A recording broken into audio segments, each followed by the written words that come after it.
Assalamualaikum warahmatullahi wabarakatuh. Halo Tribuners, apa kabar? Jumpa lagi dengan saya Hanafi Jal. Tribuners, kita akan berbincang-bincang tentang bencana alam yang sering terjadi saat ini, akhir-akhir ini, terutama tentang curah hujan yang tinggi, kemudian air bah, banjir dan sebagainya.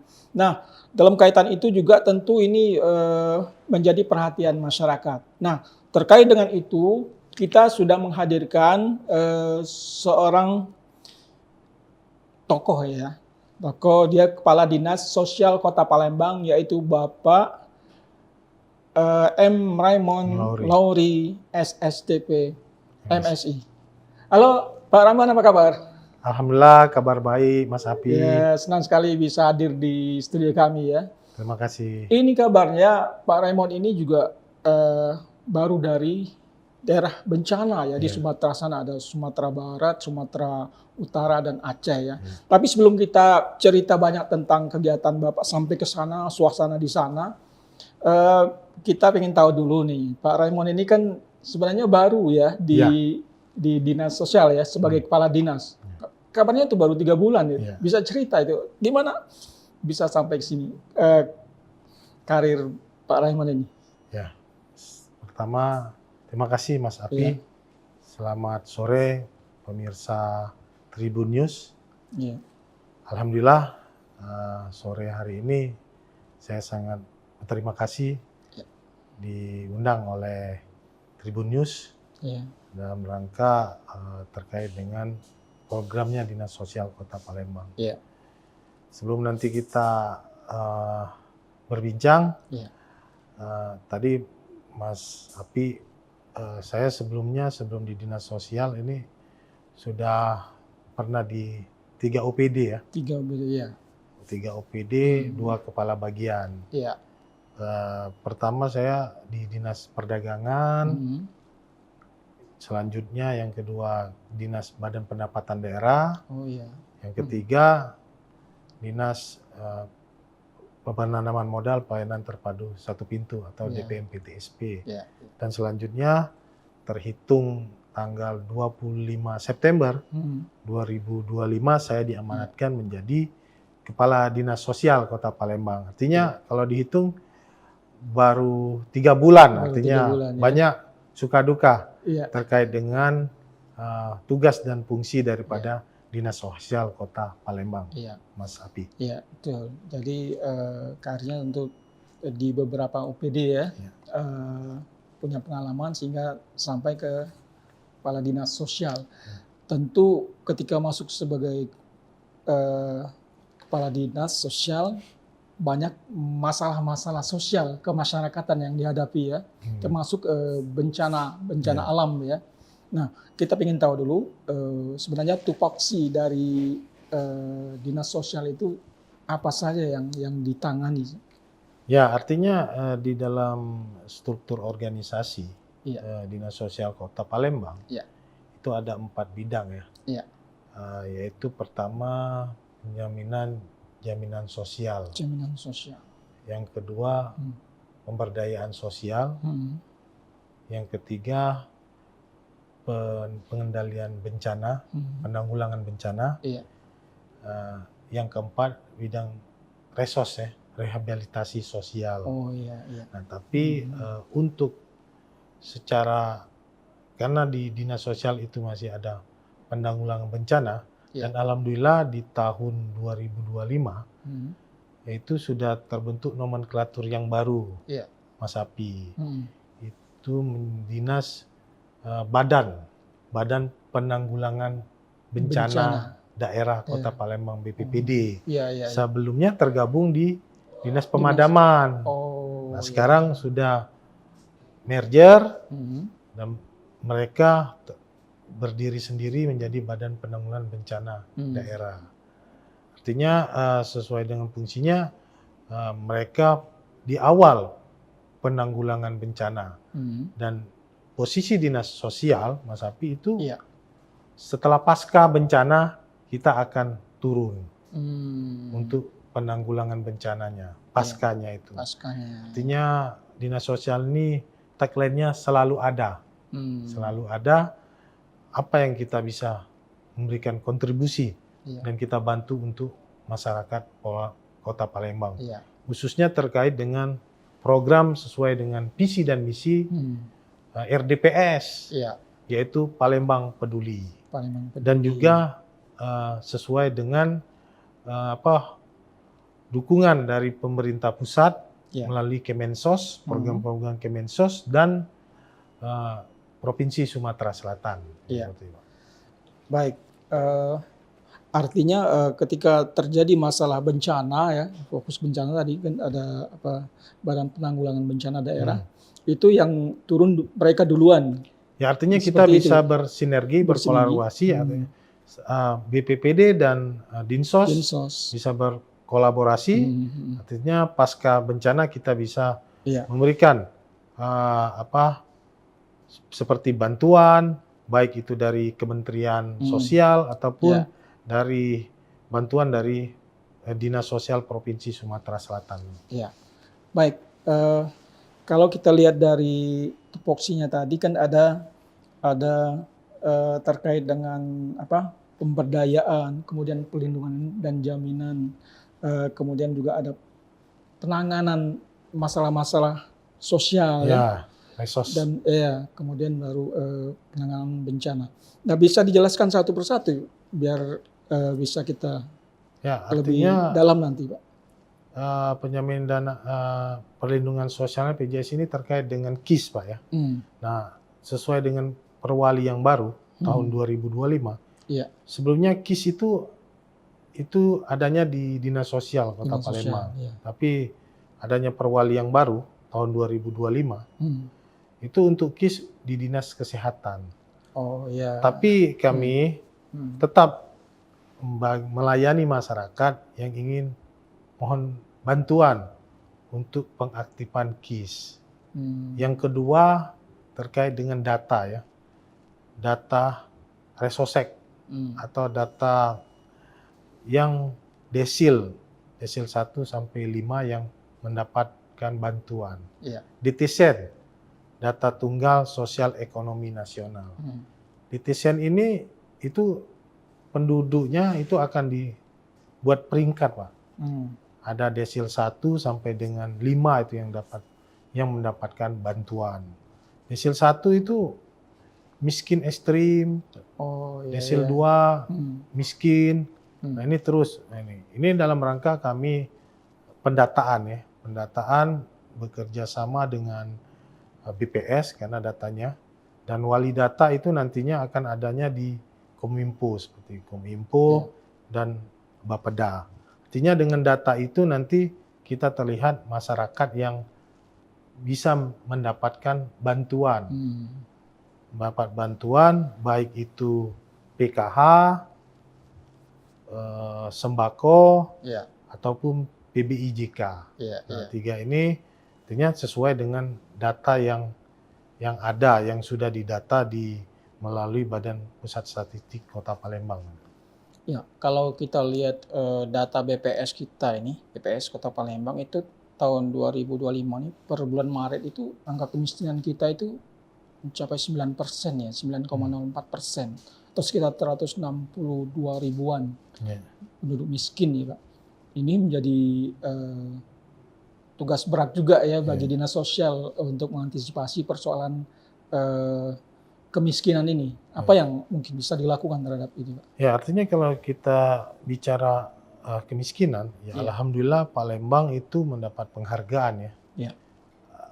Mendapat penghargaan bisa menurunkan angka kemiskinan. Dari data yang ada di Kemensos, dari 170 itu turun menjadi 160. Artinya ada indikator yang bisa dipenuhi untuk menuruni angka kemiskinan. Seperti banyak faktor yang membuat angka kemiskinan di Kota Palembang itu turun 10%, Pak ya. Nah, terus ini kan persoalan kemasyarakatan ya, termasuklah kemiskinan, pengemis ya, dan anak-anak terlantar ya. yang real ya, karena ini menjadi potret kota Palembang ya. Misalnya yang kita lihat terutama di lampu-lampu merah, kemudian di pinggir-pinggir jalan, terutama itu ketika hari Jumat ya Pak, itu ramai sekali di pinggir jalan. Ini fenomena yang sudah cukup lama juga ya, termasuk juga ketika bulan puasa gitu Pak ya. Nah, fenomena ini selalu menjadi persoalan karena ini menjadi gambaran masyarakat Kota Palembang. Nah, bagaimana Pak mengantisipasi hal-hal seperti ini atau apa yang sudah dan akan dilakukan? Ya, artinya inilah kehidupan perkotaan ini ya. Iya, betul. Perkotaan artinya masih banyak kita temukan masyarakat, baik itu pengemis, anak jalanan, ataupun bentuknya seperti manusia silver, ya kan? Ataupun orang dengan gangguan jiwa, itu kita banyak temukan di persimpangan. Artinya memang harus kami akui ya, ini menjadi tugas kami ya, untuk melihat wajah kota yang lebih baik. Betul. Apalagi kita dilihat kalau ada tamu dari luar kan, nanti akan kelihatan wajah kota Palembang. Artinya langkah konkret yang kami ambil salah satunya kita ada tim penjangkauan. Tim penjangkauan yang memang rutin setiap hari keliling untuk mengadakan pengawasan. Tapi kami lihat walaupun hasilnya itu belum optimal, tapi ada langkah yang memang akan kami lakukan. Pertama, mungkin di setiap persimpangan itu akan kita libatkan kolaborasi dengan OPD terkait, dengan Pol PP, Disub membuat posko bersama Pak, di persimpangan. Ini akan kita coba trial dulu pertama di kawasan mana, sehingga bisa setidaknya mengurangi masyarakat yang berjualan atau meminta-minta di persimpangan-persimpangan. Walaupun kita ketahui ketika petugasnya tidak ada, mereka datang lagi Pak.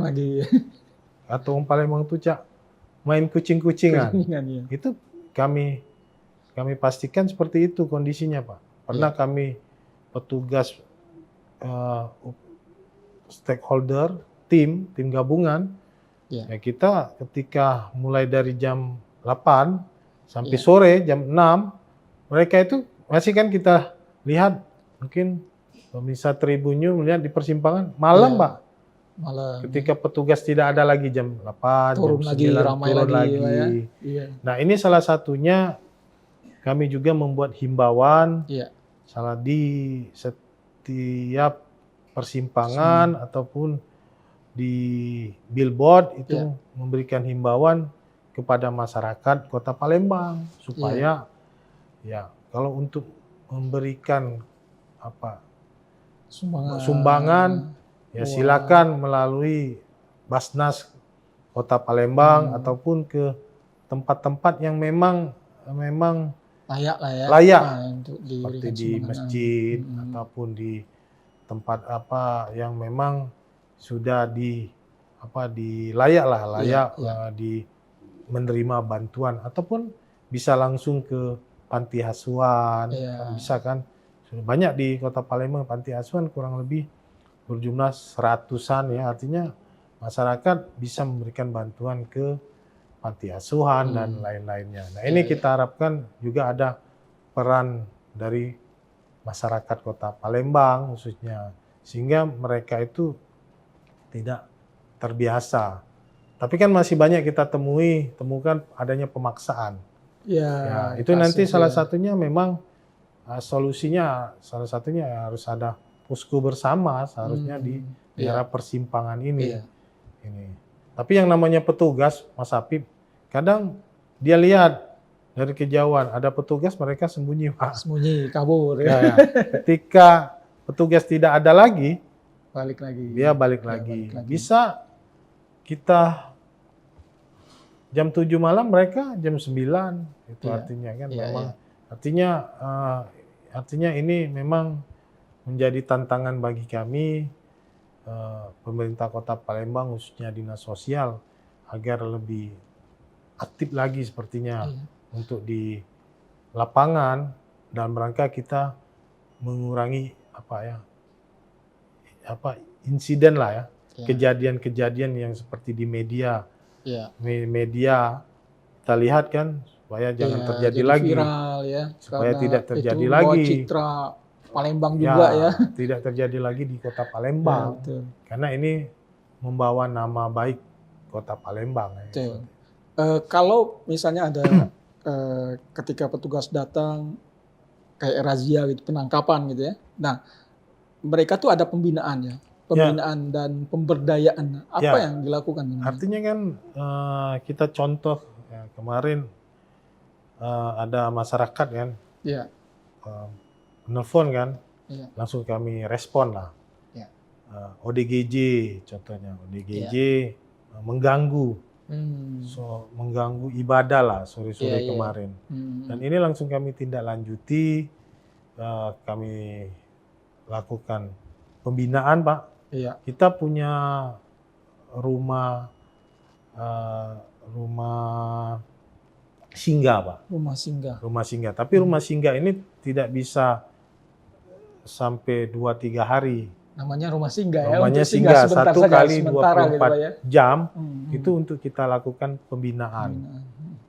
Sering kami lakukan pembinaan, memberikan arahan, larangan bahwa ini tidak melanggar aturan, dan sering juga kadang kami rambutnya kurang rapi kami potong seperti itu. Ya.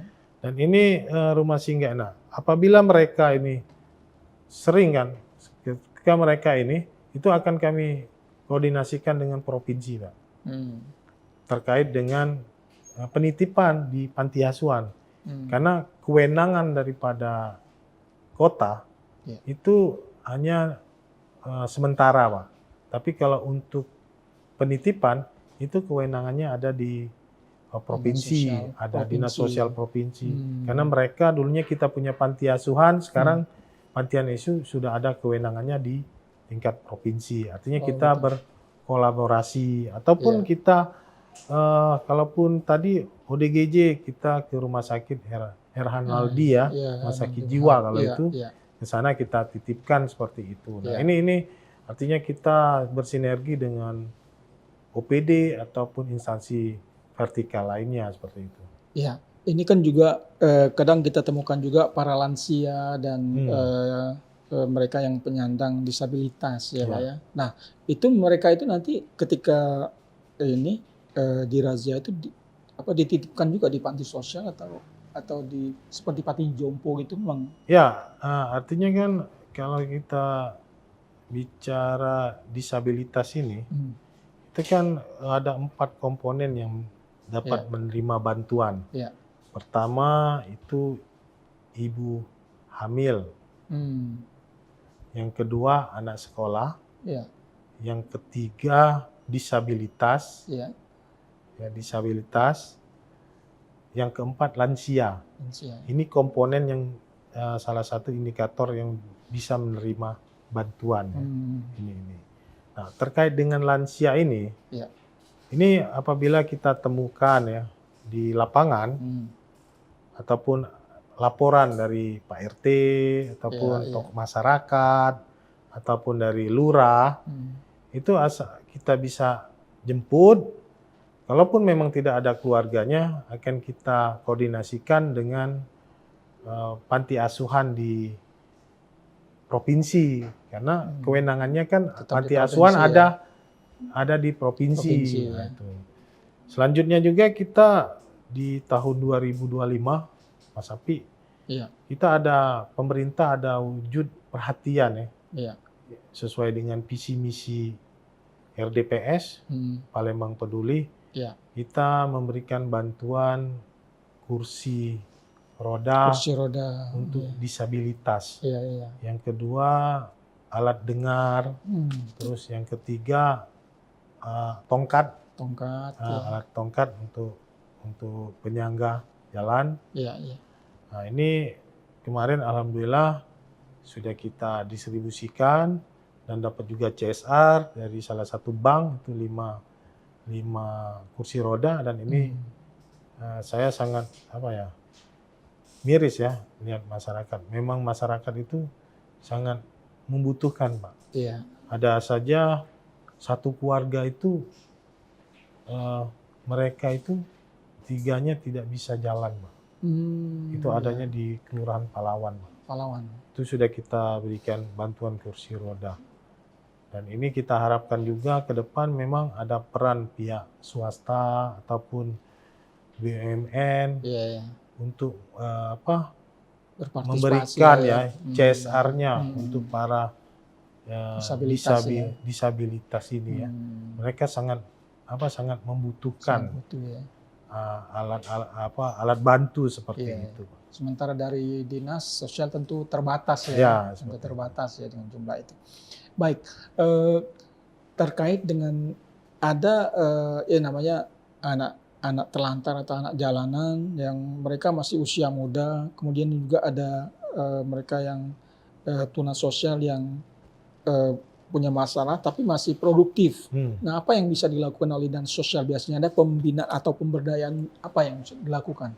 Ya, artinya bicara anak-anak ini biasanya anak-anak putus sekolah, Pak. Iya. Ya, banyak kita temukan masih banyak anak-anak yang putus sekolah, dan kalau kita tanya, apa untungnya tidak mampu lagi, atau dari anaknya dewek, tidak galak, ada semangat untuk sekolah, tapi rata-rata ya kemampuan orang tua untuk mensekolahkan anak. Nah, kita itu ke depan ada program pemerintah pusat, pemerintah pusat melalui Kemensos, itu mendirikan sekolah rakyat. Ada 2 sekolah rakyat ini. Sekolah rakyat rintisan, yang kedua sekolah rakyat permanen. Kalau sekolah rintisan itu sudah dibangun oleh provinsi dan kota. Itu adanya di Sukabangun, Pak. Sukabangun, ya. Itu menerima sekolah untuk SD, SMP, SMA. Tapi sekarang baru menerima SD dan SMA. Dan sekolah ini gratis, Pak. Gratis. Sudah jalan ya, Pak? Sudah jalan. Dan ke depan, sesuai dengan arahan instruksi pemerintah pusat, setiap daerah harus membangun sekolah rakyat permanen, Pak. Permanen.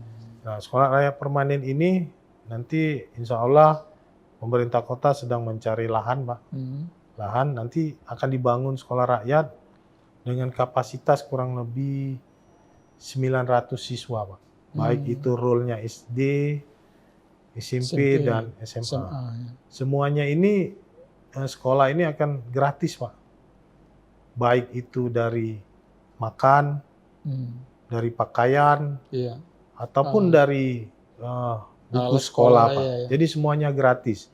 Nah, ini sasarannya, itu sasaran masyarakat desil 1 dan 2 yang kami sampaikan tadi. Wong tuanya yang tidak mampu, masukkan anaknya sekolah di sekolah rakyat permanen. Semuanya akan dibiayai oleh pemerintah pusat. Nah, ini sekolah ini lagi kita persiapkan. Mohon doanya, semoga dalam waktu dekat ini bisa dibangun. Ya, itu tadi syaratnya harus ada lahan ya, kurang lebih 5 hektar. Karena sekolah ini luas juga ya. Sangat komprehensif, Pak. Karena dia diasramakan itu. Ya, diasramakan. Ada labor, ada lapangan sepak bola. Jadi fasilitasnya terpenuhi. Jadi wong tua yang sekolahkan anaknya yang sekolahnya tidak usah mikir-mikir lagi. Semuanya ditanggung oleh pemerintah. Tapi untuk masyarakat yang tidak mampu.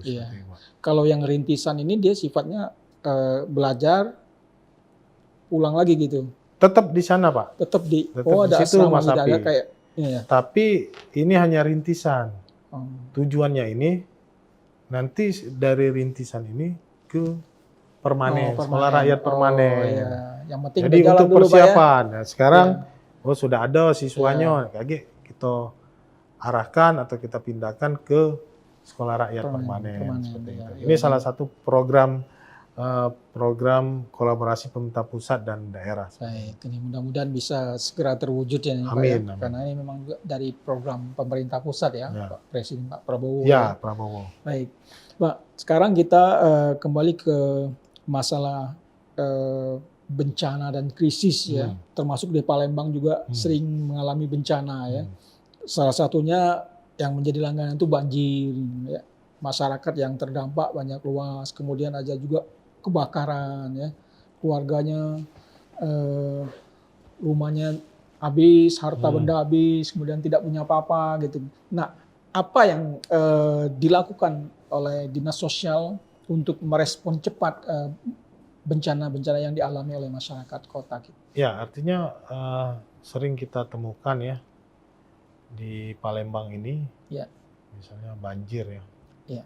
Ya, kalau saya bicara ini genangan, Pak ya. Genangan, Pak. Genangan. Bukan banjir, Pak ya. Genangan air. Genangan air. Karena ketika dia pasang, ya kan, air itu naik ke permukaan. Nah, kita harapkan kan sekarang memang di bulan Desember ini curah hujan tinggi ya. Ya. Kita harapkan kondisi hujan itu tidak dalam kondisi pasang, Pak. Kita berdoa.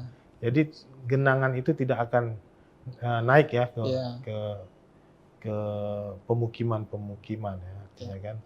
Walaupun dia hujan curah tinggi, kalau kondisinya tidak pasang, dia relatif aman lah gitu relatif ya. aman. Kalaupun agak tapi masih ada wilayah-wilayah ya, walaupun kondisinya itu sebarannya di Kota Palembang pasti ada, karena kondisi kita ini kan rawa awalnya, rendah ya. Rendah. Artinya kita mengantisipasi ini kan bekerja sama dengan BPPD kan, sering Pak Wali, Pak Wakil turun ke lapangan ya, turun ke lapangan melihat kondisi genangan air tersebut ya, sambil memberikan bantuan-bantuan ya. Bantuan baik itu dalam bentuk sembako dan lain-lainnya. Ini salah satu mengantisipasi ya. Dan kedua mungkin juga melihat ya saluran-saluran yang memang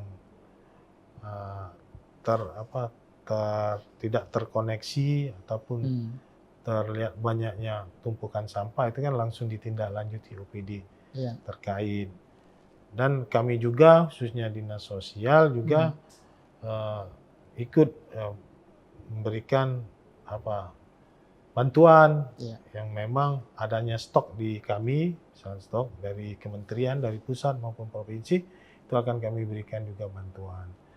Terutama untuk bantuan yang ketika terjadi kebakaran. Kebakaran itu yang sering juga diberi bantuan.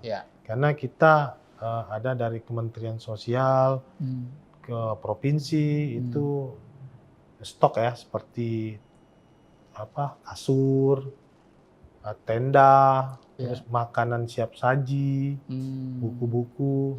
Nah, ini kita siapkan nantinya, itu kita apabila ada bencana kebakaran ya, karena namanya bencana ini kan tidak ada ini Mas. Tidak direncanakan. Diduga kan, tidak direncanakan. Artinya stok yang ada itu berapa rumah, seperti kemarin di daerah Pelaju, daerahnya di Sukarame, terus di daerahnya Sako, di Kertapati, itu kita berikan ya, seperti itu tadi, kasur, apapun, tenda ya, tenda, makanan ringan, karena yang kebakaran itu kan jumlahnya biasanya 1-2 rumah, tapi dihuni oleh 10 kakak seperti itu. Nah, ini salah satunya kita untuk tanggaplah pasca bencana ini, terutama untuk kebakaran seperti itu. Kita ada standar nggak bantuan misalnya untuk satu keluarga tuh nilainya segini apa saja gitu untuk korban-korban kalau seperti bicara itu? Standar tidak ada, Pak. Tidak ada ya? Tidak ada, Mas Api. Jadi apa yang kita berikan bantuan itu, yang kita salurkan itu sesuai dengan adanya program dari Kemensos seperti itu. yang sudah seperti tadi yang saya kasur, makanan siap saji. Nah, itu kalau stoknya habis, kami mengajukan permohonan lagi ke provinsi, Seperti itu, ke Kemensos seperti itu. Ini terus kita stok, kalau memang habis kita usulkan lagi seperti itu. Jadi kita mendistribusikan bantuan ini yang kita minta ke pemerintah provinsi ataupun pemerintah pusat. Biasanya kalau ketika ada musibah, SOP-nya itu Dinsos itu berapa lama merespon korban musibah itu biasanya? Ya, artinya kita merespon ini kan kita lihat kondisinya, kalau memang sangat membutuhkan masyarakat, kita langsung, Pak. Artinya tadi yang saya sampaikan di awal, kita pasca, Pak. Ketika ada kejadian kebakaran kan ada mobil PBK, ada BPPD, Badan Penanggulangan Bencana, kita paskanya. Paskanya artinya kita tadi memberikan bantuan. Bantuan yang stoknya ada di kita. Kita minta logistiknya ke provinsi ataupun Kemensos. Mendirikan tenda darurat. Sepertinya kita buat seperti kalau kebakaran ada dapur umum, terus adanya mitra ya, Tagana. Taruna siap siaga itu membuat dapur umum. Kita ada mobilnya satu, kita siapkan dapur umum dan kita proses untuk makanan itu. Walaupun bahan bakunya nanti itu bisa dari bantuan masyarakat ataupun bantuan dari pihak lainnya seperti itu. Artinya kan kita tidak kerja sendiri gitu Pak ya. Jadi kita tetap koordinasi dengan instansi terkait lah ya. Terkait itu. Nah, ini jika terjadi di dalam kota Palembang. Nah, bagaimana jika bencana terjadi di luar kota Palembang? Mungkin di daerah kabupaten kota atau mungkin juga termasuk kemarin kejadian di Sumatera Utara, Sumatera Barat dan Aceh. Bagaimana apa yang dilakukan oleh Dinas Sosial Kota Palembang ini? Ya, alhamdulillah kemarin sesuai dengan instruksi Bapak RDPS, kita diminta membuat posko, membuat posko bantuan kemanusiaan di Dinas Sosial. Dan alhamdulillah atas kerjasama kita bisa mengumpulkan bantuan tersebut dari ASN Kota Palembang, dari Ormas, dari paguyuban, dari tokoh masyarakat ataupun masyarakat yang ingin membantu memberikan kepedulian terhadap bencana di Aceh, Medan dan Padang. Alhamdulillah ini bisa terkumpul Mas Pi. Dalam 3 hari beras saja kurang lebih 40 ton, Pak. 40 ton luar biasa banget ya. Terus mie kotak kurang lebih 4.000 dus ya. Luar biasa. Ini hampir kurang lebih 25 jenis. Jenis bantuan yang kami terima ini, termasuk ada dari musola di daerah Pelaju itu memberikan bantuan uang 5 juta. Ini alhamdulillah saya minta kepada staf kemarin, kepala bidang untuk diserahkan langsung karena ini adalah amanah. Betul. Nah, alhamdulillah dibantukan di Padang, Pak, di salah satu masjid atau musola di Padang, Pak. Dan saya suruh minta laporkan sama pengurus musola yang memberikan bantuan itu. Artinya ini amanah mereka sudah kita sampaikan dan masjid itu sangat membutuhkan.